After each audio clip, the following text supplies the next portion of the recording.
अगर आप हिमाचल प्रदेश से हैं, महिला हैं और नर्सिंग फील्ड से जुड़ी हुई हैं तो आज की यह वीडियो आपके लिए बहुत ज़्यादा महत्वपूर्ण होने वाली है, क्योंकि आज हिमाचल प्रदेश राज्य चयन आयोग यानी HPRCA ने असिस्टेंट स्टाफ नर्स की भर्ती का फॉर्म लागू कर दिया है। और मैं आपसे बिल्कुल सीधी बात कर रहा हूं, अगर आपने यह वीडियो आधा देखकर बंद कर दिया तो बहुत मुमकिन है कि 25,000 रुपये महीने की सरकारी नौकरी आप सिर्फ एक छोटी सी गलती की वजह से खो दें। क्योंकि सच्चाई यह है कि हर भर्ती में सबसे ज्यादा उम्मीदवार परीक्षा में नहीं बल्कि फॉर्म रिजेक्शन से बाहर होते हैं। अब जरा ध्यान से सुनिए, क्योंकि यह भर्ती कोई आम भर्ती नहीं है। इस भर्ती में कुल 390 पद निकाले गए हैं और यह भर्ती सिर्फ महिलाओं के लिए है। अब 390 पद सुनकर कुछ लोग सोचते हैं कि बहुत ज़्यादा कंपटीशन होगा, लेकिन असली गेम यहाँ कैटेगरी वाइज ब्रेकअप में है। जनरल कैटेगरी के लिए 140 पद हैं, EWS के लिए 50 पद हैं, SC कैटेगरी में अलग अलग कोटे मिलाकर लगभग 95 पद बनते हैं, SC ST के लिए करीब 20 पद हैं और OBC के लिए 80 से ज़्यादा पद हैं। यानी अगर आप किसी भी रिजर्व कैटेगरी से आते हैं तो यह भर्ती आपके लिए गोल्डन चांस है, बशर्ते आप फॉर्म सही भरें।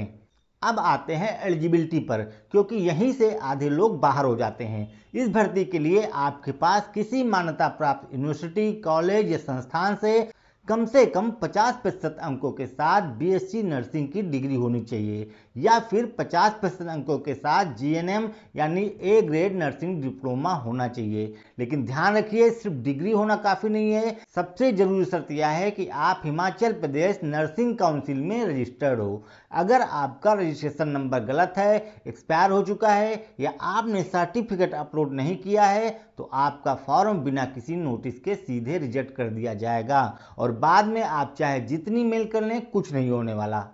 अब सबसे बड़ी और सबसे खतरनाक शर्त सुनिए। इस भर्ती के लिए हिमाचल प्रदेश का बोनाफाइड सर्टिफिकेट अनिवार्य है। मैं फिर से दोहरा रहा हूँ, बोनाफाइड सर्टिफिकेट।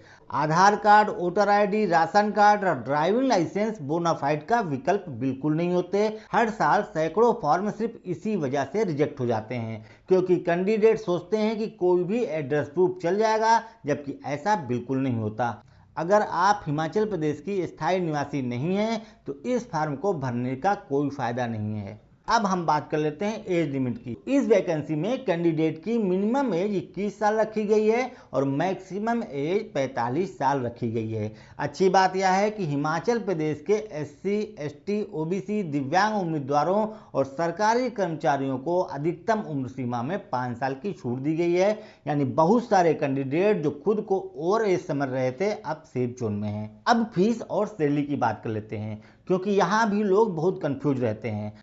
आवेदन शुल्क सभी वर्गों के लिए 800 रुपये रखा गया है। अगर आपने फॉर्म भरते समय कोई गलती कर दी तो करेक्शन के लिए 100 रुपये अलग से देने होंगे। इसलिए समझदारी इसी में है कि पहली बार में ही फॉर्म बिल्कुल सही भरा जाए।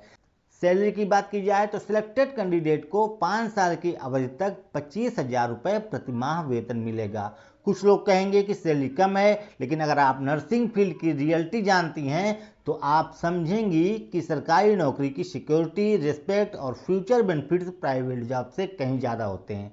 अब सिलेक्शन प्रोसेस समझ लीजिए। यहाँ कोई इंटरव्यू नहीं है और कोई सिफारिश काम नहीं आने वाली। सबसे पहले कंप्यूटर बेस्ड टेस्ट होगा, उसके बाद लिखित परीक्षा के जरिए स्क्रीनिंग की जाएगी और आखिर में डॉक्यूमेंट वेरिफिकेशन होगा। मतलब साफ है, अगर आप पढ़ाई करती हैं और फॉर्म सही भरती हैं तो सिलेक्शन पूरी तरह आपके हाथ में है। अब सबसे जरूरी हिस्सा जिसे लोग स्किप कर देते हैं और बाद में पछताते हैं। फॉर्म रिजेक्ट होने के सबसे बड़े यही कारण होते हैं। पहला, नाम पिता या माता का नाम और जन्मतिथि 10वीं की मार्कशीट से मैच न करना। दूसरा है नर्सिंग काउंसिल का रजिस्ट्रेशन नंबर गलत डालना या सर्टिफिकेट अपलोड न करना। तीसरा है कैटेगरी सर्टिफिकेट को गलत फॉर्मेट में अपलोड करना। चौथा है फोटो और सिग्नेचर का साइज या फॉर्मेट गाइडलाइंस के अनुसार न होना। पांचवा है बोनाफाइड सर्टिफिकेट की जगह कोई और डॉक्यूमेंट अपलोड कर देना। और छठा, जो कि सबसे बड़ी गलती है, आखिरी तारीख यानी 5 मार्च का इंतजार करना, क्योंकि उस दिन सर्वर स्लो हो जाता है, ऑनलाइन पेमेंट फेल हो जाती है और फिर कोई हेल्प नहीं मिलती। चलिए अब आपको बताते हैं कि नोटिफिकेशन कैसे देखना है और ऑनलाइन अप्लाई कैसे करना है। सबसे पहले आपको ऑफिशियल वेबसाइट hprca.hp.gov.in पर जाना है। यहाँ पर सबसे ऊपर नोटिफिकेशन सेक्शन दिखेगा, उस पर क्लिक करें। एडवर्टाइजमेंट पर क्लिक करें। विज्ञापन नंबर 3 के सामने डाउनलोड पर क्लिक करें और नोटिफिकेशन को देखें। अच्छी तरह से पढ़ लें, एक एक पॉइंट पर गौर करें। अप्लाई करने के लिए होम पर आकर नीचे आना है। यहाँ अप्लाई लॉगिन दिखेगा, उस पर क्लिक करें। अब यहाँ लॉगिन और साइन अप के ऑप्शन दिखेंगे। एप्लीकेंट के लिए एज ए सिटीजन है, उस पर क्लिक करें। नीचे न्यू यूजर का ऑप्शन आएगा, उस पर क्लिक करें। आधार नंबर से रजिस्ट्रेशन करें। यूजर आईडी और पासवर्ड मिलने के बाद लॉगिन करके फॉर्म फिल करना होगा। यहाँ पर सारी जानकारी आपको बिल्कुल सही भरनी होगी।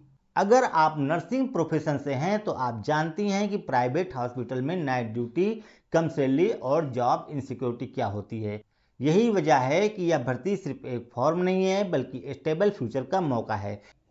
अगर आपको वीडियो पसंद आया हो तो वीडियो को लाइक करें, कमेंट में फॉर्म डन लिखें और चैनल को सब्सक्राइब करें। आज के लिए बस इतना ही, मिलते हैं नेक्स्ट वीडियो में। धन्यवाद।